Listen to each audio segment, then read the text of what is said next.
Hi guys, welcome to my channel. Today we'll be looking into Hooke's law and we'll solve some questions based on this. But before I want to go into this topic, we are going to talk about slightly about elasticity, because elasticity generated this topic, and we know that this is the tendency of a material to recover its original length after being deformed. Now, for Hooke's law, under this, we were meant to understand that Hooke's law states that the force of compression or extension is directly proportional to the extension of the spring. The force of compression extension is directly proportional to what? To the extension of the spring, provided all the physical factors are what? Constant. Now, F is directly proportional to E. Now, we know in physics, physics and maths, whenever you remove proportionality sign, you have a constant and equal to. So it means that this F, if I remove this proportionality sign, that's F equals to what? KE. Now, don't forget that this E is the what? Stiffness. So that's the constant, which is the what? Stiffness. So in general terms, this is the basic formula that is used when it comes to Hooke's law. I know there are some other formulas under elasticity that has to do with energy stored in a spring and all of that. We know that. So I'm going to take a separate class on that and solve related questions to help you guys. But for this section, this basic formula, F equals to what? KE. Where F, of course, is the force measured in newtons. And you have K, which is the spring constant, measured in what? Newton meters.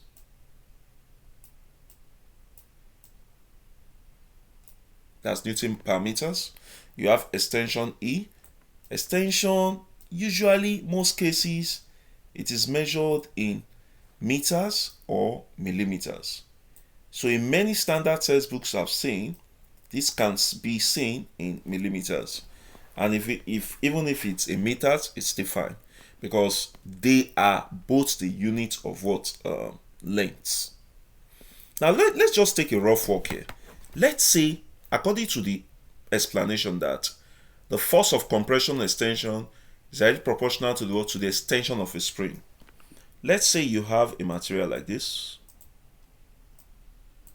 fixed material to the ceiling, and it appears that you have a spring here, helical spring. Let's say this is just a flat bar. Now let's say you add a mass of 50 kg to this. Because you've added a mass of 50 kg to this spring is now what? Strained. It is now stretched. You've applied stress to it. So there's every tendency that this what goes down further. Let's say this is the mass of 50 kg. So now in this case, we are not talking about, because remember I said that the force of compression or extension is highly proportional to the force of compression is highly proportional to the extension of the spring. Are you with me? Now it could be either a compression or what? Expansion. Are you with me? So if you look at this so closely, you observe that this spring, there is an expansion in this case. The mass has extended this spring. So because there's an extension here, so I can vividly see that there's a change in length.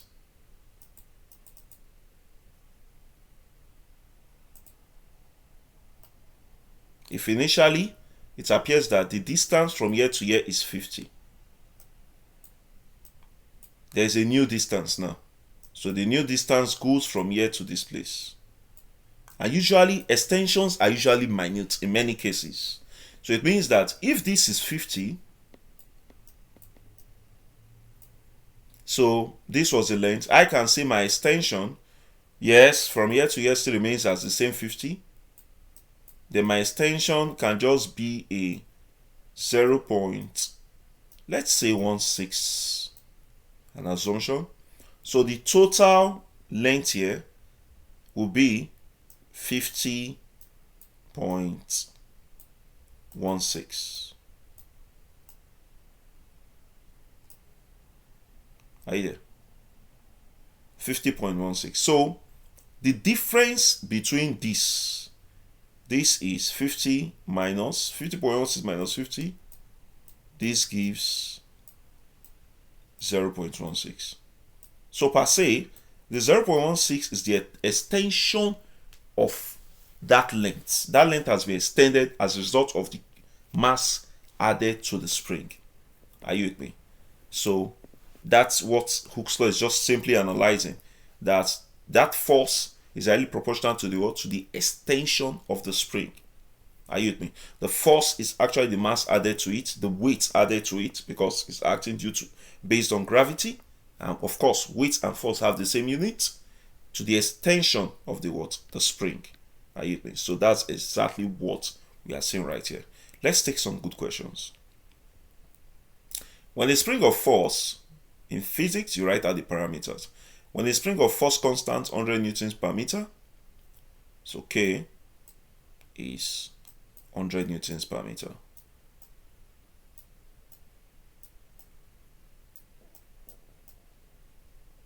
Is elongated by 10 cm. So that means that the elongation is the extension. I repeat, the elongation is what? The extension is 10 cm. So because we have it in Newton per meters, it means we have to convert this extension to meters. When you convert extension to meters, that means that 10 cm divided by 100, that gives you 0.1 meters. Assuming the spring constant was 100 newton per millimeter, then you have to, of course, extend this again to millimeter. But we have this. Now the statement is by an external force. What is the magnitude of the force? The force itself is Ke. So if the force is Ke, that means that K is what? 100 Newton per meter times 0.1 meters. Of course, meters cancels meters, and this will remain as what? 10 newtons. So you can now write a statement saying that it's very necessary in physics. We can now write a statement saying that the magnitude of the force is 10 newtons, which is a very simple thing. Let's take another good look. By applying a force of 10 newtons to the end of a spring, it gets elongated by 20 cm.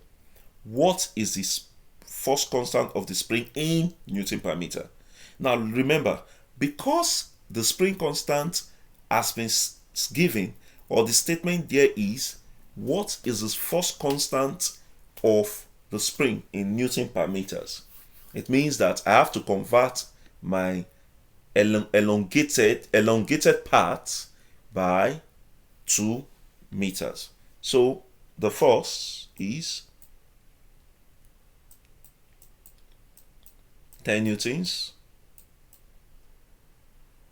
Then the extension is 20 divided by 100, 20 cm. When you convert 20 cm to meters, that's 20 divided by 100, which is what? 0.2 meters. So that means that you have F equals Ke. Now, what's your K? Your K is F over E. Your force is 10 newtons. Because that's what we are looking for, the force constant. Your force is 10 newtons. The elongation is 0.2. So don't forget that the force is newtons. The elongation is 9 meters. So that's 10 divided by 0.2. And 10 divided by 0.2 gives you what? 50 newtons per meter.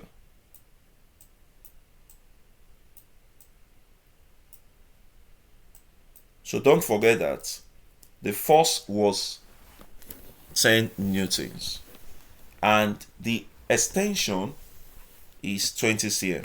So 20 divided by 100, that gives you 0.2 meters. So to get the spring constant, K is what? F over E, which is 10 over 0.2. And that gives you 15. Let's take a very good example for another question.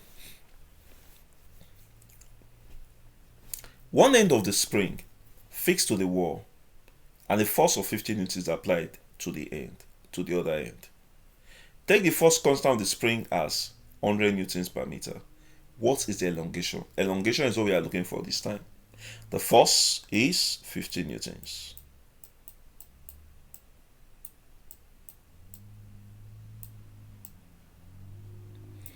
And the spring constant, K, is 100 newtons per meter.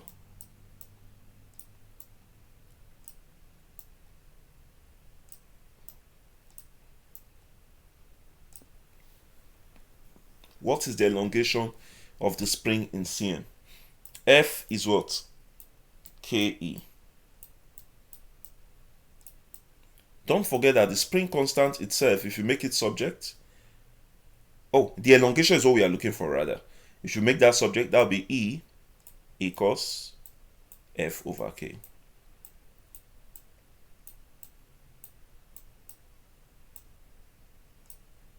So F is what? 50 newtons. Then 100 meters Newton per meter. This cancels this. Of course, this goes up. So 50 divided by 100, that gives you 0.5. 50 divided by 100, that's 0.5. So guys, the final answer is what? 0.5 meters. Thank you so much, guys. See you in my next class. Bye.